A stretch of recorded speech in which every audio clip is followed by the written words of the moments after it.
안녕하세요. 황필구 신부입니다. 우리가 지금까지 해서 유대민족 또 유대교 그러니까 고대 이스라엘 왕국에 대한 이야기를 일단 마무리를 지어봤습니다.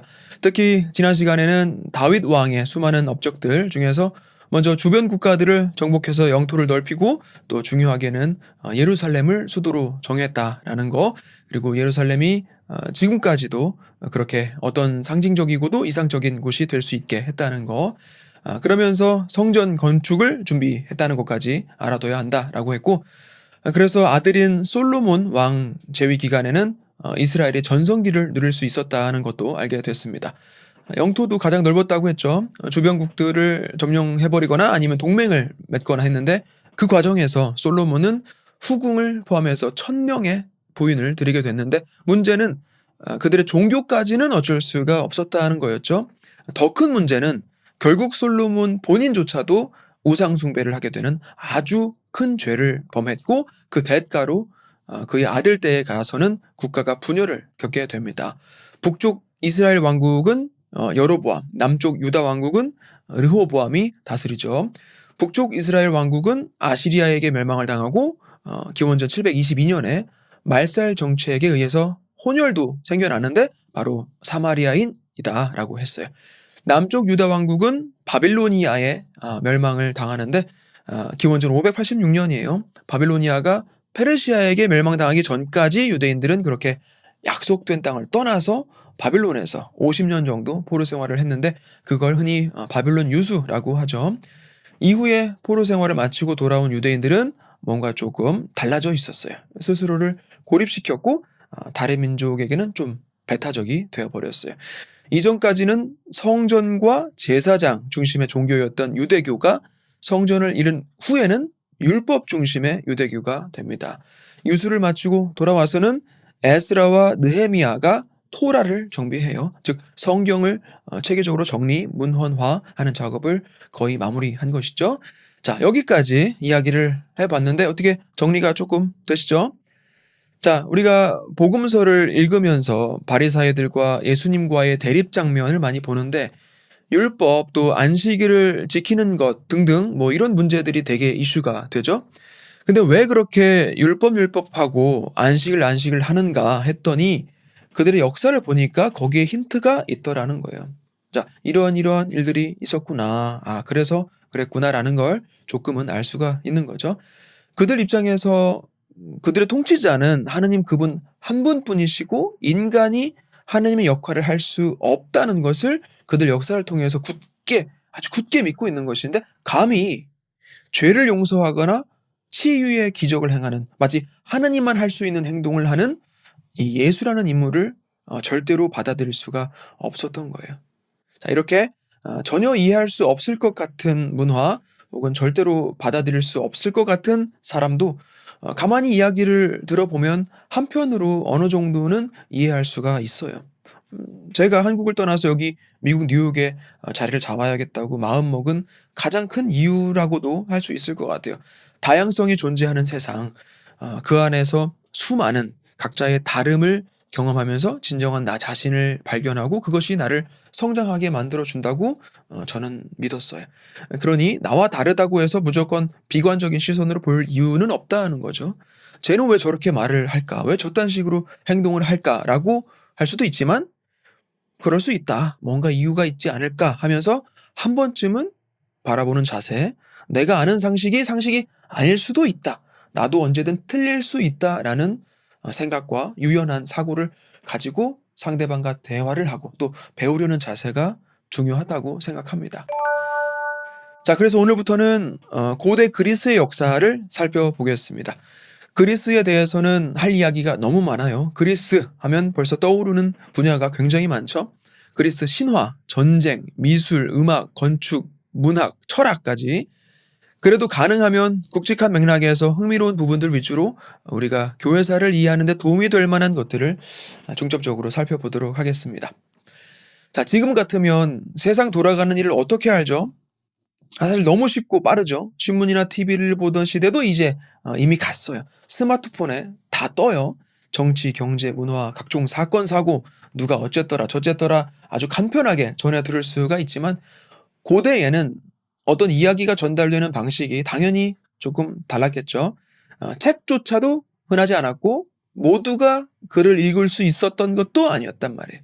그래서 가장 보편적인 방법 중에 하나로 역사나 신화 또 영웅담 같은 걸 일반적인 사람들이 들을 수 있도록 바로 노래가 만들어져서 불려지는 방식이 있었어요.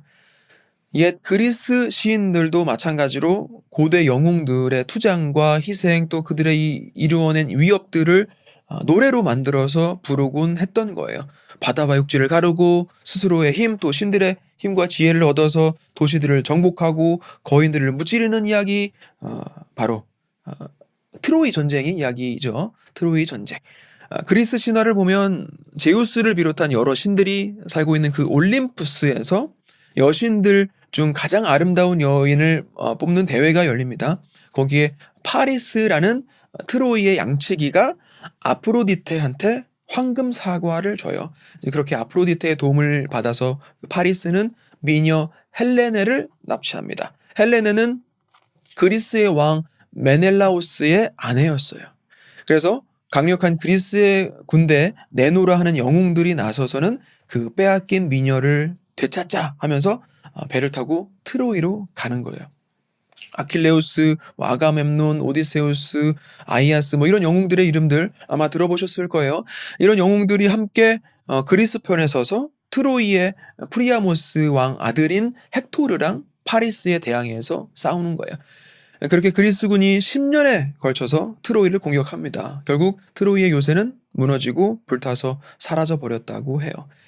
또 트로이 전쟁의 영웅 중 한 명인 오디세우스의 이야기도 따로 있어요. 오디세우스가 오랫동안 바다를 떠돌며 온갖 모험을 겪는 이야기인데 마술을 부리는 님프랑 흉측한 거인과 맞서 싸우고 요술에 걸린 이상한 배를 타고 마침내 고국에 도착한 오디세우스가 충실한 아내와 다시 만난다. 그런 얘기예요. 훗날에 사람들이 이런 이야기를 노래로 혹은 시로 기록했는데 이 노래를 지은 사람이 바로 호메로스라는 인물이에요. 우리가 학교에서 배우고 넘어갔던 들어는 보셨을 거예요. 이 호메로스의 서사시, 지금 이 모든 이야기가 나옵니다. 호메로스의 서사시는 두 부분으로 나뉘어 있어요. 일리아스랑 오디세이아. 일리아스랑 오디세이아. 고대 그리스어로 쓰여진 현존하는 가장 오래된 작품으로서 그리스의 문학, 예술, 교육, 문화의 기초예요. 그리스 문명을 제대로 알려면 일리아스와 오디세이아부터 읽고 시작해야 한다고 할 정도로 그리스인들의 의식과 사고의 바탕이 녹아 있다고 볼 수 있어요. 앞서 짧게 얘기했지만 일리아스는 그리스와 트로이 간의 전쟁을 다루고 있는데 신화적으로 보면 그리스를 수호하는 아테네와 트로이를 수호하는 아프로디테의 싸움이라고도 볼 수 있을 거예요. 핵심은 트로이 전쟁을 배경으로 펼쳐지는 그 영웅들, 특히 아킬레우스의 무용담 또 영웅담이고 오디세이아는 트로이 전쟁 10년 후에 고국으로 돌아가던 오디세우스가 이곳저곳을 떠돌면서 겪게 되는 파란만장하고 또 흥미진진한 이야기를 담고 있다라고 보시면 돼요. 소설이나 영화의 소재로도 많이 쓰이는데 트로이 성이 워낙 견고해서 결국 목마를 제작해가지고 그 안에 전사들이 숨어 있다가 습격을 한다라는 이야기 분명히 들어보셨을 거예요. 영화에서는 이렇게 그려지기도 하는데 실제로는 이런 모양에 가까웠을 것이다 라고 해요. 자, 다시 한번 호메로스의 서사시라고 하면 일리아스와 오디세이아인데 먼저 저자인 호메로스에 대한 이런저런 썰이 있어요. 사실은 여자다, 눈먼 노인이다, 아니면 그냥 상징적인 인물이다, 여러 이야기가 있지만 중요한 건 아니고 일단 이 호메로스의 서사시는 기원전 800년에서 750년경에 쓰여진 작품이에요. 그저 전설적인 이야기로만 전해지다가 1870년 독일의 상인 출신이었던 하이리히 슐리만이란 사람이 호메로스 서사시에 완전히 푹 빠져버리는데 자금을 꾸준히 모아서 사람들을 고용해서는 이 서사시에 나오는 모든 도시를 파헤칩니다. 그리고 그 이야기가 한낱 지어낸 허구나 전설이 아니었다라는 걸 밝혀내요. 물론 모두 다 실제 인물은 아니겠죠. 개중 몇몇 영웅들이나 거인, 마녀, 신들은 당연히 상상의 존재들이었겠지만 당시 상황을 묘사했던 것들, 지리적인 부분, 무기, 건물, 성, 전함 이런 것들은 허구가 아니었어요. 미케네라는 곳, 미케네, 그러니까 그리스 본토에서 호메로스 서사시에 나오는 그대로 왕궁, 무덤, 갑옷, 방패 이런 것들을 다 찾아내요. 트로이라는 도시까지도 찾아냅니다. 생각보다는 큰 곳이었어요. 그러다가 미케네에서 우연히 반지 하나를 발견하는데 그건 또 미케네에서 만들어진 것은 아니었어요. 그 반지에는 기원전 1400년경에 살았던 이집트의 왕 이름이 이집트 상형 문자로 새겨져 있었던 거예요.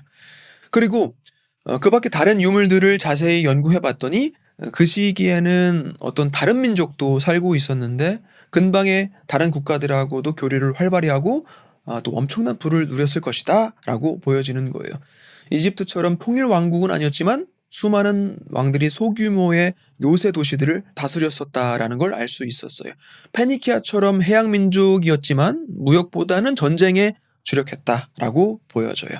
전쟁과 약탈을 반복하는 과정에서 굉장히 유연한 사고방식을 또 갖게 되었을 것이다 라고 추측도 해볼 수가 있고요. 이 슐리만이 찾아낸 그 도시들에서 발견된 모든 훌륭한 물건들은 결론적으로 거기서 직접 만들어진 게 아니었어요. 아름다운 그릇이나 단검, 황금 방패랑 투구, 장신구, 다채로운 벽화 이런 것들은 그리스 본토나 트로이에서 직접 생산된 것이 아니라 가까운 어떤 섬에서 제작된 것이라는 게 밝혀졌는데 그 섬의 이름은 바로 크레타예요. 크레타. 자, 지도를 보면 여기 그리스 본토 아래에 이 섬이 크레타 섬이에요. 그리스 본토 사람들은 크레타인들을 통해서 굉장히 많은 것들을 배웠던 거예요. 아마 문자도 이 크레타인들에게 전해받았을 거예요. 그리스 문자는 페니키아 문자만큼 간단하지가 않아서 편지를 쓰기보다는 물품 목록 같은 걸 작성하는데 더 많이 사용됐을 것이다 라고 해요. 자, 지금 고대 그리스 문명에 대한 이야기를 하고 있는 거예요. 고대 그리스 문명의 시작은 메소포타미아보다는 당연히 늦겠죠. 메소포타미아가 최초의 문명이니까. 그래도 그쪽이랑 가깝기 때문에 비교적 빠른 편이에요. 서쪽 유럽으로 갈수록 늦어지는 거죠. 그래도 한반도보다는 훨씬 빨라요. 아마 다다음 강의에서 이야기를 할 텐데 그리스 페르시아 전쟁이 기원전 490년에 끝났는데 한반도는 여전히 당시에 청동기였단 말이에요. 소아시아 터키랑 그리스 지역은 기원전 1200년에 이미 이스라엘이 40년 광야 생활을 마치고 가나안 땅을 밟을 시점이었죠. 그래서 이렇게 연대를 보면 한반도보다는 훨씬 빨랐다. 그래도 한반도보다 중국이 조금 더 빨랐어요. 아무튼 그리스 문명은 지역적으로 세 군데로 나눠 볼 수가 있을 것 같아요. 본토, 키클라데스 제도, 그리고 크레타 섬. 이렇게 각각의 문명이 시작이 됐고 미케나 문명, 키클라데스 문명, 그리고 미노스 문명이라고 해요. 이렇게 이 세 문명을 합쳐서 에게 문명이라고 부릅니다. 청동기 시대죠. 각 문명끼리도 서로 영향을 주고받기도 해요. 예를 들어서 초기 그리스 청동기 시대 기원전 3200년에 키클라데스 문명이 그리스 본토까지 진출을 했었고 미케네 문명은 1450년부터 크레타에 진출을 합니다. 먼저 키클라데스 문명과 미노스 문명 혹은 미노아 문명에 대해서는 알려져 있는 것이 별로 없어요. 미노아 문명의 이름은 크레타 섬의 전설의 왕 미노스에서 따온 거라고 해요. 19세기 중엽에서 20세기 들어서 고고학적으로 발견된 유물들 때문에 그나마 이렇게 좀 정리라도 된 건데 아무튼 이 셋 중에 미케네 문명이 그래도 끝까지 남아서 이후의 역사에 영향을 미쳤기 때문에 우리는 요 미케네 문명 정도만 기억해도 될 것 같습니다. 상당히 부유했고 문화적으로도 잘 발달되어 있었던 이 미케네 문명 또 어쨌든 영원할 순 없었고 앞서 말한 것처럼 기원전 1200년경에 쇠퇴를 하고 1100년경 즈음에 가서는 소멸하고 말아요. 이스라엘 첫 번째 왕인 사울이 1050년부터 통치하기 시작했으니까 시기적으로는 당시에 이스라엘이 아직 판관 시스템을 가지고 있을 시기죠. 아무튼 이 시기 1200년경에 북쪽에서 새로운 민족이 그리스 반도로 이주를 해옵니다. 원래 미케네인들과 친족 관계였을 가능성도 있어요. 아무튼 그 새로운 민족이 그리스 본토와 크레타를 정복하고 거기에 새로운 도시들을 만들어서 정착해 나아가요. 하지만 그 새로운 이주자들이 당시에 발달되어 있던 그 미케네 문명은 또 늘 동경을 해왔었단 말이죠. 그래서 새 도시들을 건설하고 난 이후에도 그 땅의 예전 기억들은 또 가지고 이어갑니다. 그렇게 몇백 년이 흐르는 동안에 고대 미케네 왕들의 이야기, 그리고 그 이주자 자신들의 정복과 투쟁의 역사가 어떻게 또 희한하게 섞여버리는 거예요. 그러니까 역사와 신화가 짬뽕이 된다는 거죠. 사실 어디 가나 이런 경우는 많아요. 역사로 다 밝혀낼 수 없는 부분, 아주 오래되면 기록이 많지는 않으니까 어쩔 수 없이 신화를 좀 채워 넣어야 돼요. 그래야 어떻게든 좀 말이 되니까. 자, 아무튼. 자, 그래서 이 새로운 민족이 바로 그리스인이고 그 전설의 이야기와 노래가 바로 아까부터 얘기하던 호메로스의 서사시인 거예요. 호메로스의 서사시, 그러니까 일리아스와 오디세이아는 역사적으로도 그 가치가 엄청난데, 그 이유는 호메로스의 추정 생존 연대가 바로 고대 그리스 암흑시기이기 때문에 그래요. 여기서 암흑시기는 아무것도 알려진 것이 없는 시기라는 뜻이에요. 아무 기록도 없어서 후대에 우리가 전혀 알 수 없는 시대. 미케네 문명이 멸망한 기원전 1200년경부터 해서 그리스 도시국가들이 등장하는 기원전 700년대는 정말 아무 문헌도 기록도 없어요. 호메로스 서사시 달랑 하나예요. 그 시대에 관한 어떤 참고를 할 수 있는 자료로서도 유일하다는 거죠. 호메로스는 역사가는 아니었고 음유 시인이었다고 봐야죠. 그러니까 어떤 고증의 기초에서 역사책을 쓴 건 아니에요. 그냥 당대의 상황을 노래했을 뿐이죠. 하지만 그래서 오히려 더 적나라한 경제체제, 생활상, 전쟁 모습 등을 또 우리가 추측해 볼 수 있기도 한 거예요. 그리고 또 한 가지는 철학계에서도 큰 가치를 가집니다. 고대 그리스 철학자들이 전부 호메로스 서사시에 엄청난 영향을 받았고 플라톤도 여러 번 언급을 해요. 그 이후에 서양 작가들, 사상가들 모두 호메로스의 영향을 직간접적으로 받았고 인용도 하고 그래요. 서양 교육에서 고전 필독서에 꼭 들어가는 책 중에 하나예요. 호메로스, 섹스피어, 도스토옙스키 이런 동양의 고전들과는 조금 차이가 있어요. 서양의 고전들은 항상 이야기 중심으로 쓰여진단 말이에요. 근데 동양 고전은 일단 경, 사, 자, 집 이렇게 넷으로 나뉘죠. 경은 사서 삼경 같은 경전들, 사는 역사책들, 자는 제자백과, 집은 문집 이렇게 이야기책이라고 할 게 없어요. 자, 어떤 차이인지 아시겠어요? 뭐가 더 위대하다거나 하는 그런 얘기가 아니에요. 동양 고전은 그 안에 가치들을 이미 설명하면서 의미와 질서들이 뚜렷하게 드러나죠. 근데 이야기가 중심이 되면 그 이야기들을 듣고 읽는 사람 각자가 알아서 의미와 질서를 부여하게 될 수 있는 거예요. 네, 그런 차이가 있는 건데 둘 다 조화롭게 보는 게 가장 좋지 않을까 저는 생각합니다. 자, 호메로스의 서사시 그럼에도 불구하고 읽기가 쉽지가 않아요. 호메로스 서사시는 그리스의 성경 같은 거예요. 우리가 가톨릭 신자인데도 성경 읽기가 쉽지 않듯이 호메로스도 읽기가 쉽지는 않아요. 최근에 인문학이 유행을 하고 책을 많이 읽자는 운동이 활발해져서 고전 필독 작품들을 읽기 위해서 우리가 서점에 가서는 호메로스 서사시 일리아스를 삽니다. 근데 그 특유의 독특한 문체가 일단 적응이 안 되는 거예요. 자, 서사시라는 건 이야기가 있는 운율시라는 거예요. 시편 같은 거죠. 그리고 이름들도 어지간히 헷갈려요. 결국 포기하는 거죠. 사실 오디세이아가 훨씬 재밌고 읽기도 쉬운데 일리아스 판매 부수보다는 월등히 적다고 그래요. 일단 순서대로 읽어야 할 것 같으니까 일리아스로 시작을 했다가 오디세이아까지 가지를 못하는 거예요. 저도 아주 일부만 읽어봤는데 언젠가는 다 읽어볼 거라고 생각은 하고 있습니다. 자, 다시 그리스로 돌아가서 그리스로 새로 이주해온 민족이, 그러니까 그리스인이 그리스 반도에 이주해 왔을 때 그들은 아직 그리스인은 아니었어요. 무슨 말이냐? 당시 그리스는 이집트처럼 통일 왕국이 아니고 일종의 작은 요새 도시들이었단 말이에요. 아티카, 스파르타, 아르고스, 크레타, 로크로스 이런 도시 왕국들이었어요. 오늘 지금까지 그리스인이라고 했을 때 사실 그리스는 아니고 지금의 그리스에서 일부이거나 그들의 연합을 말한 것이었다라고 여러분들 이해하시면 되겠습니다.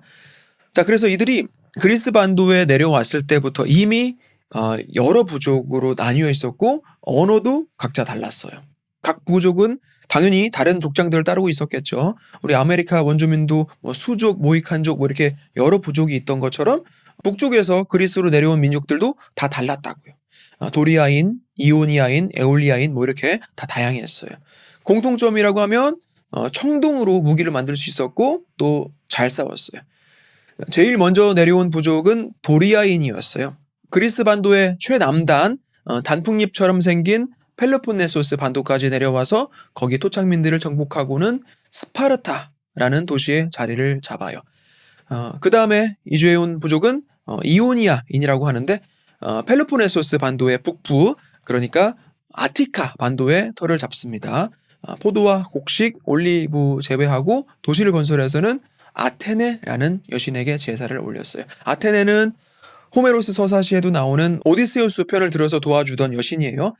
그래서 그들의 도시 이름도 아테네인 거예요. 이 이오니아인들은 항해술도 뛰어났기 때문에 근처의 작은 섬들도 다 점령을 해나갑니다. 그래서 그 주변 섬들을 지금도 이오니아 제도라고 불러요. 다른 먼 해안 지역에도 또 식민지를 건설하고 무역도 하고 그랬어요. 페니키아인들과도 교류를 합니다. 이제 그러면서 그들에게 페니키아 문자도 배웠던 거죠. 바로 그리스어의 역사예요. 훗날에 페니키아 문자에서 발전된 이 그리스어가 얼마나 훌륭한 일들을 하는지 차차 알아보도록 합시다. 자, 이번 시간은 이렇게 고대 그리스 문명의 발달 과정을 살펴봤습니다. 앞으로 계속 그리스 역사에 대해 공부하게 될 텐데 다음 시간에는 약간 가볍게 쉬어간다는 느낌으로 미술 이야기를 조금 해보려고 해요. 고대 문명들의 미술, 특히 이집트 미술부터 헬레니즘 미술까지 어떤 흥미로운 특징들이 있는가 한번 배워보도록 하겠습니다. 고맙습니다.